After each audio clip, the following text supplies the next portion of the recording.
Good morning mga pare ko. May pasyente po tayo ngayon, Lancer. Yan. Papalit po tayo ng flash lining, brusher plate, tsaka release bearing. Yan. Baba transmission mga pare ko kasi wala na siyang hatak. Mitsubishi hotdog Lancer. Pare ko. Parang Luis. Patapos na sa adventure niya. Ni-next niya yung Vios. Yan. Sa akin pagkatapos ko dito, ni-next ko naman yung Isuzu Crosswind. Baba transmission din yung mga pare ko, maingay. Yung gear, nawawala yung shifting ng tercera at kwarta. So ito muna unahin ko mga pare ko. Yan. Shout out para Luis, patapos ka na ba dyan? Tapos na to pare ko. Anong next mo yung Vios? Tsaka mga pare ko, marami pa kaming stock. Ayan. Yung pa.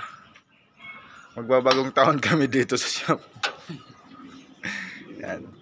Umpisa ko ito mga pare ko. Update ko na lang kayo mga pare ko kung anong na sila dito pare ko kasi wala tayong cameraman tsaka wala tayong holder. Kasi mahirap may hawak ng cellphone na pinipicturean. Shoutout nga sa mga subscriber ko tsaka mga followers ko dyan. Salamat sa support mga pare ko.